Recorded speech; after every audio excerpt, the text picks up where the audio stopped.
Hi friends, Ravi's entertainment కేఫ్కి స్వాగతం సుస్వాగతం. ఈరోజే దృశ్యం 3 మూవీ చూశాను ఫ్రెండ్స్. సినిమా అయితే చాలా బాగుంది ఫ్రెండ్స్. దృశ్యం 3 ఈ మూవీని డైరెక్ట్గా మలయాళంలో, తెలుగులోను డైరెక్ట్ మోహన్ లాల్ గారి వర్షన్ని రిలీజ్ చేశారు ఫ్రెండ్స్.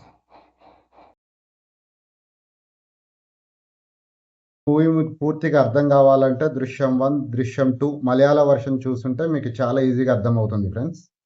మూవీలో మోహన్ లాల్ గారి క్యారెక్టర్ వచ్చేసి ప్రొడ్యూసర్గా నటించారు ఫ్రెండ్స్. ఈ మూవీ కంప్లీట్ వచ్చేసి ఒక suspense thriller story oriented movie friends. Drishyam 1, దృశ్యం 2 ఈ 2 మూవీస్ కన్నా కూడా దృశ్యం 3 చాలా డిఫరెంట్గా ఉంది. ట్విస్టులు మాత్రం చాలా బాగున్నాయి ఫ్రెండ్స్. మనం ఊహించని ట్విస్టులు, మనం ఎక్స్పెక్ట్ చేయని స్టోరీ దీంట్లో ఉంటుంది ఫ్రెండ్స్. ఈ సినిమా స్టోరీ అయితే చాలా బాగా నచ్చింది నాకు. మీకు కూడా నచ్చుతుందని నేను అనుకుంటున్నాను ఫ్రెండ్స్. దీంట్లో ఈ మూవీలో వచ్చి పాజిటివ్ పాయింట్స్ వచ్చేసి మోహన్ లాల్ యాక్షన్, ఇలాంటి ఇంట్రెస్టింగ్ మూవీ రివ్యూస్ కానీ, ఆసక్తికరమైన విశేషాలు కానీ, entertainment and comedy, skills, knowledge కోరుకునే వాళ్ళు నా యొక్క ఛానల్ని సబ్స్క్రైబ్ చేసుకోండి ఫ్రెండ్స్. షేర్ చేయండి, కామెంట్ చేయండి ఫ్రెండ్స్.